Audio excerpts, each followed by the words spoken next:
For over 2 months, tens of thousands of Israelis have taken to the streets to protest the new government of Benjamin Netanyahu, who's returned to power for a 6th term as Israel's prime minister. He's formed a coalition with extremist political parties whose far-right and ultra-religious agendas have long existed on the outer margins of Israeli politics. They've proposed reforms that could undermine the country's independent judiciary and threaten some groups' civil rights. We care about our rights, like women's rights and Palestinian people rights, homosexuality, everything. You moved here from LA. Correct. In the 70s. Correct. Is this the Israel that you moved to, that you believed in? The question makes me cry. Obviously not. No. This is so far from anything I would have ever imagined that happened. It's hard to see this. Moshe Chertoff moved to Israel 50 years ago to build a life in a socialist community known as a kibbutz. This is, in essence, an agricultural commune. In the time since he immigrated, Chertoff says Israel has shifted significantly to the right, and the majority of communities like his have privatized. He fears the ultra-religious and ultra-nationalist hardliners in the new government now have the power to remake the fabric of Israeli society. In the beginning of the state, there was some separation between church and state.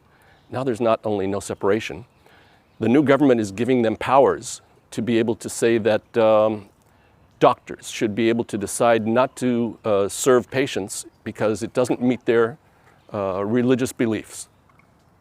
What? Whose religious beliefs?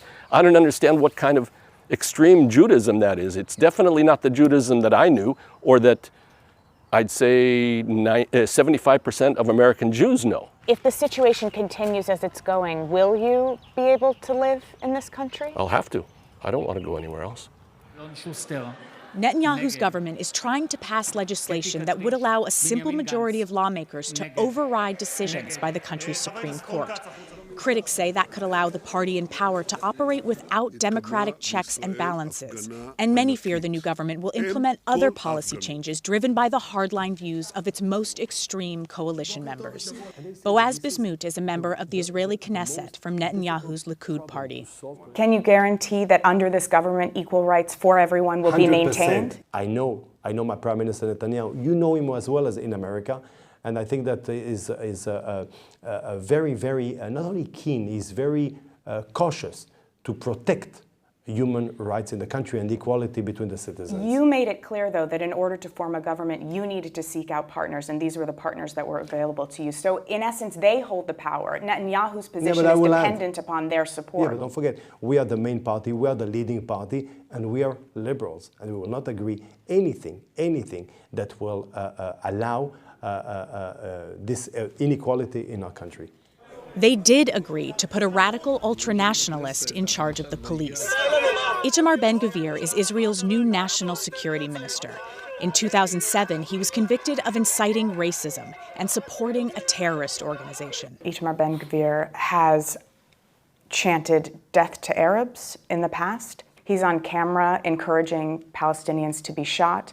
Do you think this is a man who should hold a ministerial post in government? The man has made mistakes in the past, but he told me I made mistakes, I have changed, and I believe him. I believe him. Many believe Ben-Gvir's appointment is one more nail in the coffin of a so-called two-state solution to the ongoing Israeli-Palestinian conflict, which is supported by the United States. That solution would see Gaza, the West Bank, and East Jerusalem become an independent Palestinian nation. Do you support a two-state solution? No. No. No.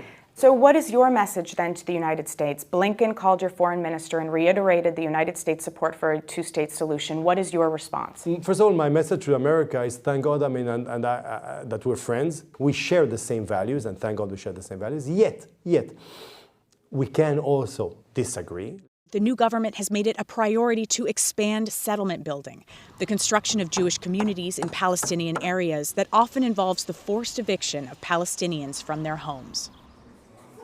Munir Marjia is a Palestinian advocate who works in East Jerusalem, the section of the ancient holy city that many hope will serve as the capital of a future Palestinian state. If we look over there, that's one of the settlers' organizations that succeeded in taking over a Palestinian house. Now they are living there. On the left side, there are also Palestinian houses that were under the imminent risk of forcible transfer. What is it like for people who are living here, for Palestinians who are living here?